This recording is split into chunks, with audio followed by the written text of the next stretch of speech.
சக்தி பராசக்தி. அன்பு செல்வமே, என்றும் நீ நீயாக இரு. உன்னை சுற்றி உள்ளவர்களின் வார்த்தைகளை கேட்டு நீ நிலைகுலந்து போகிறாய். அவர்களின் எண்ணங்கள் உன்னுள் புகுத்தி அவர்களுக்காக நீ செயல்படுகிறாய். இதனால் நீ உன் சுயத்தை இழந்து இப்பொழுது அவர்களின் சாயலில் நடமாடிக்கொண்டிருக்கிறாய். நீ செய்யும் செயல்கள் கூட உனக்கு விருப்பமின்றி அவர்களுக்காக செய்து கொண்டிருக்கிறாய். அதற்கான பலன்களையும் நீயே அனுபவித்து கொண்டிருக்கிறாய். அது உனக்கு தகாத, தேவையில்லாத, உனக்கு துன்பத்தை தரும் பலன்களாக மட்டுமே இருக்கிறது. இதை நீ உணர்ந்தாயா? இப்பொழுது நிகழும் உனக்கு அத்துணை நிகழ்வுகளும் உன்னால் ஏற்பட்டவை அல்ல. உன்னை சுற்றியுள்ளவர்கள் உன்னுள் புகுத்திய அந்த எதிர்மறை எண்ணங்களால், நீ செய்த தவறான செயல்களால் விளைந்தது. முதலில் யாரையும் சார்ந்து இருக்காமல் நீ நீயாக இரு.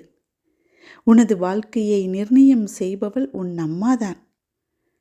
முதலில் நீ அனுபவித்து வந்த வாழ்க்கையானாலும் சரி, இப்பொழுது நீ அனுபவித்து கொண்டிருக்கும் வாழ்க்கையும் சரி, இரண்டுக்கும் உள்ள வித்தியாசத்தை முதலில் உணர்ந்து கொள். முயற்சி செய்து உணர்ந்து கொள். இப்போது அனுபவிக்கும் அத்துணையும் நான் உனக்கு அளித்த ஆசீர்வாதங்கள். முன்னால் இருந்த கஷ்டங்கள், துயரங்கள், கவலைகள், பணக்கஷ்டம், மனக்கஷ்டம் எல்லாம் நீங்கி இன்று ஒரு நல்ல நிலையில் வாழ்ந்து கொண்டிருக்கிறாய். இப்பொழுது நீ தேவையில்லாமல் அவர்கள் வார்த்தைகளை கேட்டு தவறான பாதையில் நடக்க துவங்கி இருக்கிறாய். கவலை வேண்டாம். எதை அனுபவிக்க வேண்டுமோ அதை அனுபவித்து விட்டாய். இதுநாள் வரை நீ கடந்து வந்த பாதையில் நீ பார்க்காத துயரங்கள் இல்லை தங்கமே. ஏமாற்றங்களும் இல்லை. நீ விரும்பிய வாழ்க்கையையும் நீ ஆசைப்பட்டதையும் அனைத்தையும் கொடுத்துள்ளேன். இன்னும் கொடுப்பேன். அது என்னால் மட்டும்தான் வழங்க முடியும். நீ வருத்தப்பட்டதெல்லாம் போதும். உன்னை பார்த்து பொறாமைப்படுபவர்கள் உன்னை சுற்றி ஏராளம் இருக்கிறார்கள். அப்படிப்பட்ட ஒரு அழகான வாழ்க்கையை அம்மா உனக்கு கொடுத்திருந்தாலும் தீயவர்களின் நட்பால் இன்று நிலைகுலைந்து போக ஆரம்பித்திருக்கிறாய். சுதாரித்துக்கொள். அவர்களின் வார்த்தைகளை அப்படியே கேட்டு நடக்க வேண்டும் என்பது இல்லை. உனக்கு எது சரி என்று படுகிறதோ, நியாயம் என்று தோன்றுகிறதோ அதன்படி செய். அவர்கள் கூறுவதை அத்துணையையும் பிசகாமல் செய்ய வேண்டும். அப்பொழுதுதான் அவர்கள் உன்னுடன் இருப்பார்கள் என்று பயத்தில் செயல்படுகிறாய். அப்படியெல்லாம் ஒருத்தரை தக்க வைத்து கொள்ள வேண்டும் என்ற அவசியமில்லை. போகிறவர்கள் போகட்டும். உன்மேல் உண்மையான அன்பு இருப்பவர்கள் எந்நாளும் உன்னை விட்டு விலக மாட்டார்கள். நல்லவர்களை மட்டும் உன்னை சூழ்ந்திருக்கச் செய்வேன். தவறானவர்களை அடையாளம் கண்டு நீக்கிவிடு.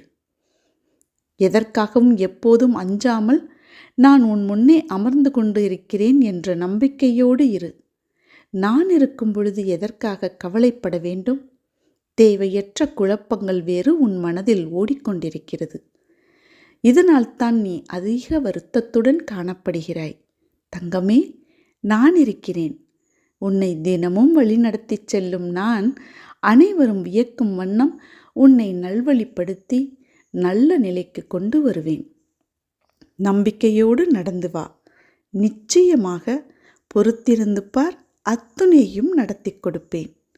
அன்பாக இரு, அரவணைத்து இரு. கோபம் கொடியது. என்னை சரணாகதி அடைந்து விட்டால் போதும், அத்துணை நல்ல குணங்களும் உன்னை வந்து சேரும்.